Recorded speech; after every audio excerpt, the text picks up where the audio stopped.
I'm doing something so exciting here. I'm actually making my own tortillas, flatbread, and it's just super easy. It was a big bowl of 4 cups of flour. I used wholemeal, a mix of wholemeal and plain flour.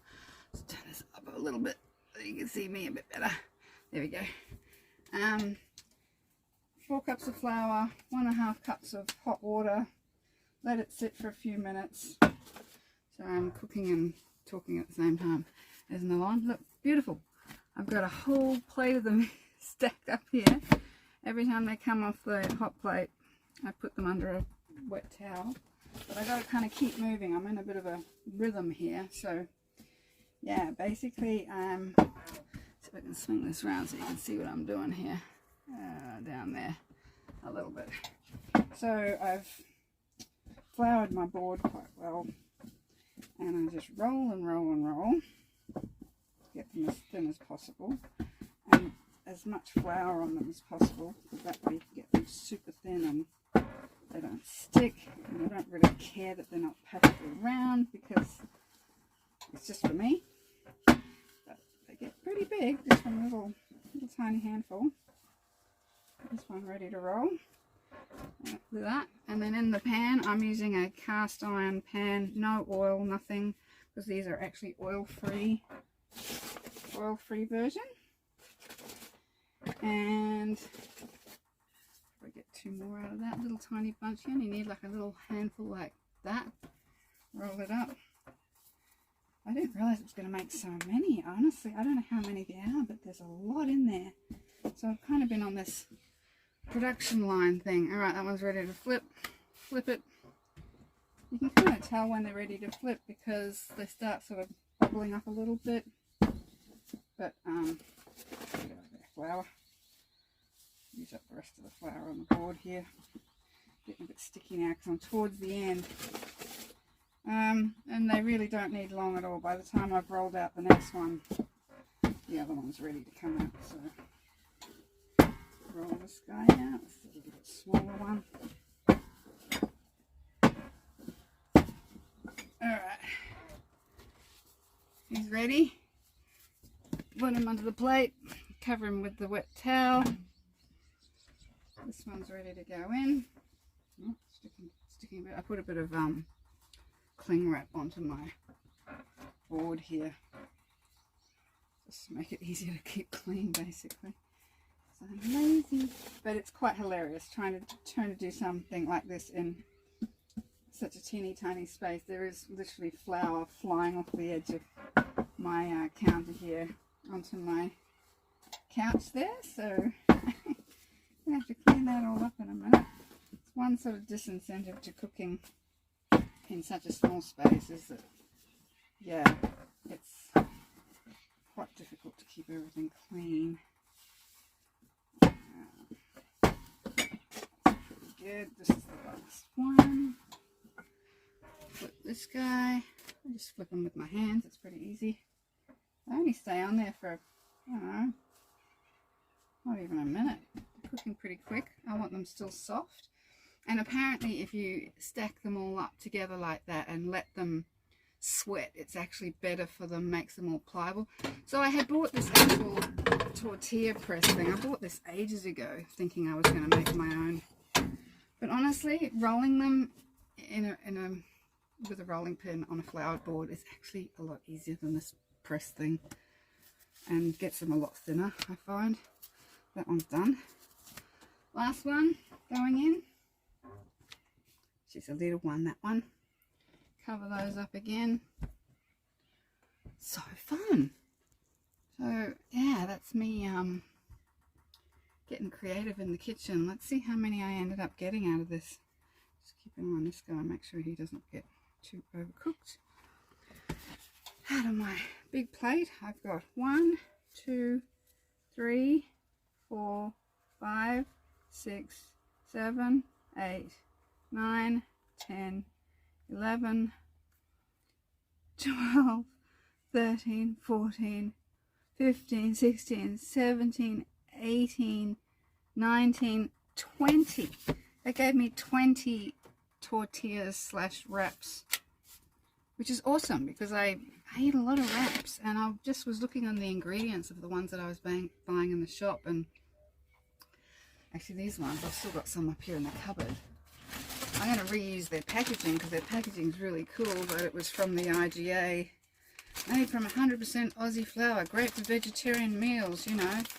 Looked all good until I read the ingredients. Wheat flour, water, which is basically all I've done, and a little bit of salt. About a teaspoon of salt. 4 cups of flour, 1.5 cups of water, teaspoon of salt. Turn that off. Don't need that anymore. We're done. Woohoo! Yeah, so wheat flour, water, which is the 2 ingredients I used. But then the rest of the ingredients, listen to this. Palm oil. That's not good. Rice flour, humectant 422, sugar, not necessary, salt, yes, I put that in. Raising agents, 450, 500. It's a flatbread. What do you need a raising agent for, right? Emulsifiers, 481, 471. Yeast, again, flatbread, doesn't need yeast. Acidity regular, 297. Thickeners, 412, 415. And preservatives, 282, 200. So out of all those ingredients, the only 3 that I have used in this recipe that I've just made is the flour, water, and the salt. That's it.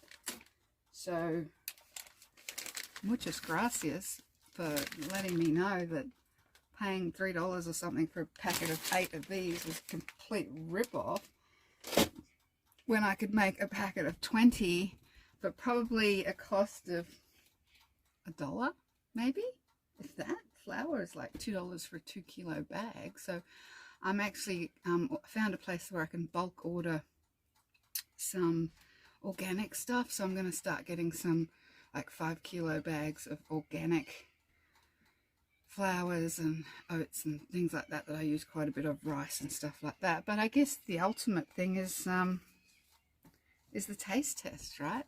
Let's give it a go. And look, perfectly soft and beautiful, just like a store-bought tortilla. Perfect.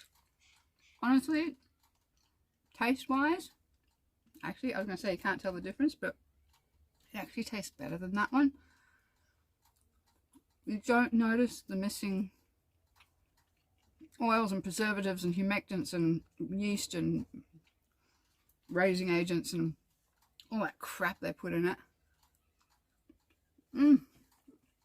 This with my hummus, a little bit of salad wrapped up in that.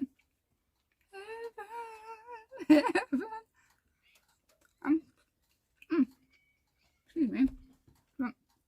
This is bloody delicious. I'm so proud of myself. So this is going to be a regular thing, and I can keep these in the fridge. They sit up to a week, or you can freeze them. I don't really have a freezer, so I can't do that, but I would probably go through 2 a day. So that's like over a week's worth of bread for me. And it took me all of, I don't know, 20-30 minutes to make. And you can actually like crisp them up if you wanted to make crisps out of them and put them in the oven and dry them out. You could make like tortilla crisps and for dips and things like that. For burritos, one of my favorite things to make, bean burritos. I just about live on those things. So yeah, pretty proud of myself making tortillas. Now that I've got all these beautiful tortilla wraps that I just made, now I need to make some more hummus because I can't wait to eat these guys. So I thought I'd give you a quick whiz up on how I do the hummus as well, because everything's super easy. And yeah, at the moment I'm using a tin of chickpeas, aka garbanzo beans, that's what they call them in America.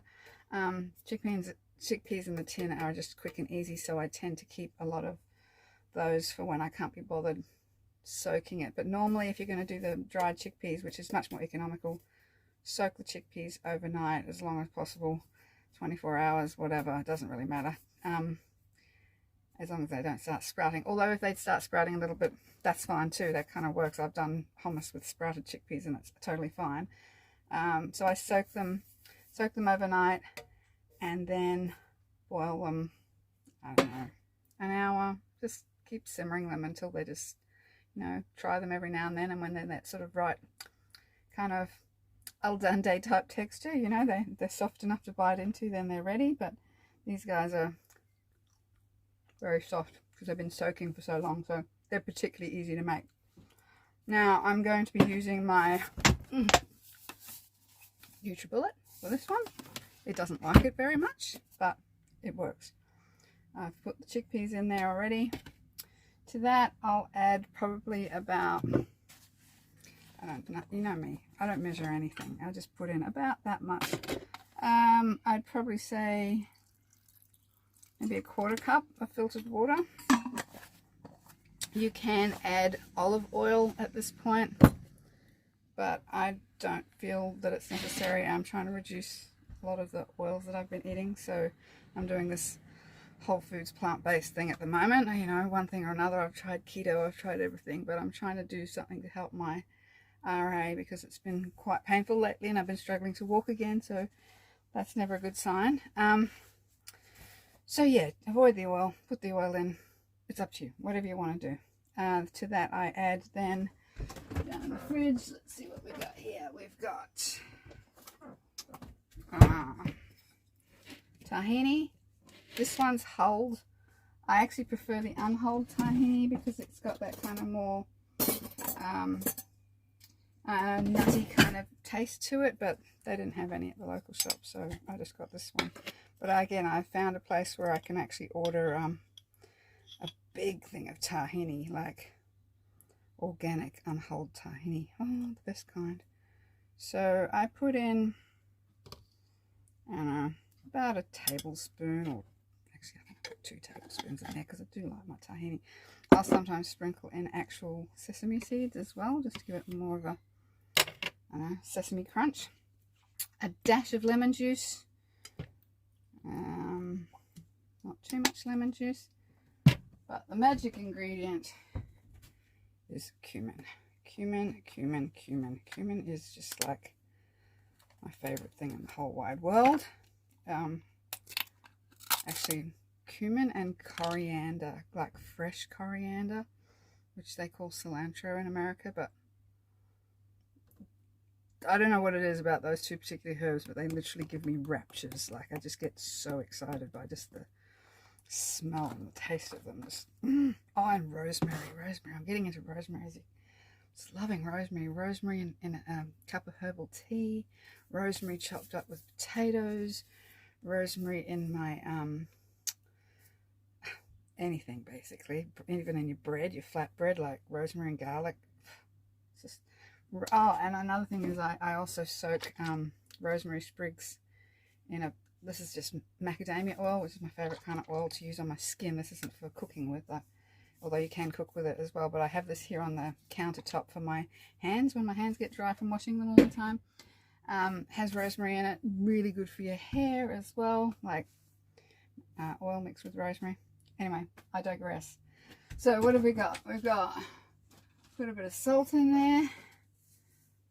Probably about half a teaspoon maybe. I often find that I feel like I've undersalted it, so kind of add a little bit extra. Turmeric I find works really well in my hummus as well, so just put a little dash of that. It's meant to be good for anti-inflammatory purposes, hence I go through big packets of it. A little bit of pepper, because pepper just makes everything wonderful, and that's pretty much it. And then I'm just going to whiz that up, so I'll turn this off because it's noisy and horrible, and I'll show you what it looks like when it's done. I forgot the important ingredient of garlic, so I'm chopping up the garlic now. I've got fresh garlic cloves, about 2 or 3 cloves, because I like it super garlicky and it's a piece of magic in it. And yeah, I'm just peeling the skins off them, put the garlic in there. Oh, so delicious. I like it garlicky, but you might not like it garlicky. Sometimes when I take it to people or I serve it, if I have people over, I'll often serve hummus with carrot sticks and celery sticks and chips and tortilla crisps or pita crisps or rice crackers or something like that for nibbles and drinks, and people always go, oh, can sure taste the garlic in that, you know, like, of course I don't even notice it because I eat garlic with pretty much everything. So I tend to probably overdose on the garlic, and I have put up to like 7 cloves of garlic into one batch of hummus one time. But it was the pickled garlic that I got, some pickled garlic, and to me it tastes really sweet. I can eat it straight out of the jar, but other people maybe not quite so much. So, you know, whatever you're into, maybe 1 clove is enough for you. You can also use garlic powder if you don't have fresh garlic, but I much prefer to use fresh everything. So, yep, whiz this up and show you what it looks like. Okay, so it's all whizzed up. Look at that.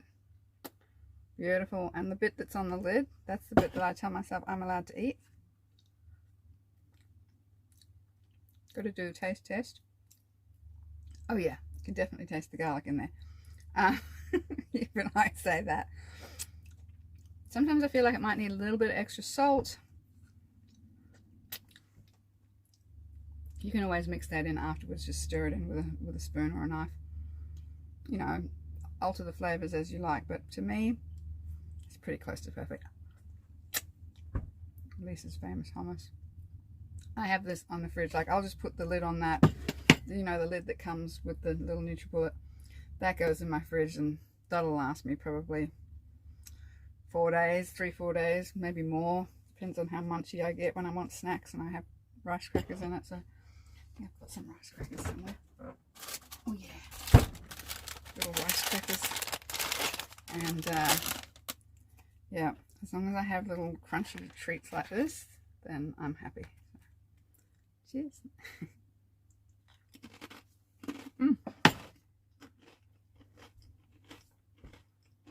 Perfect. Right. Now my house literally looks like a bomb has hit it. I really have to wash some dishes, put all this stuff away.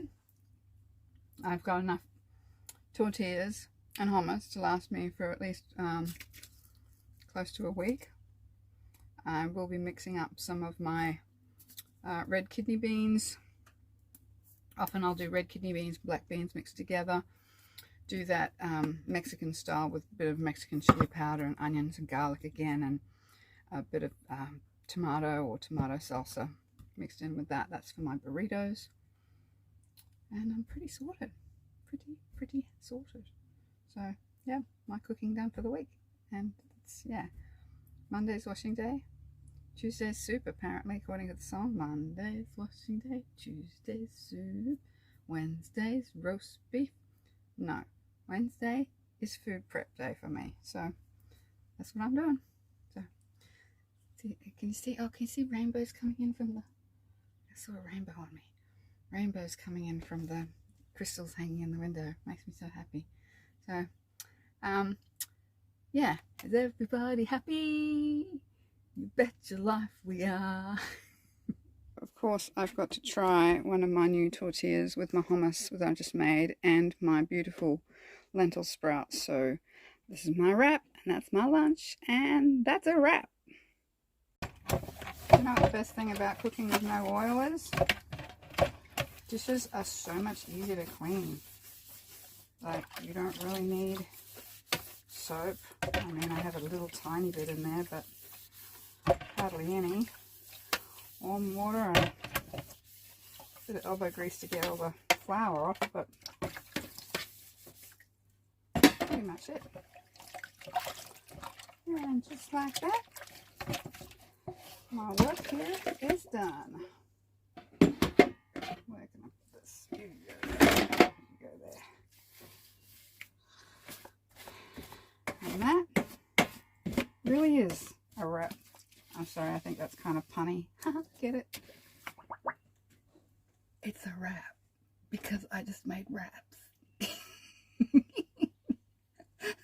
I crack myself up. Alright, catch you later.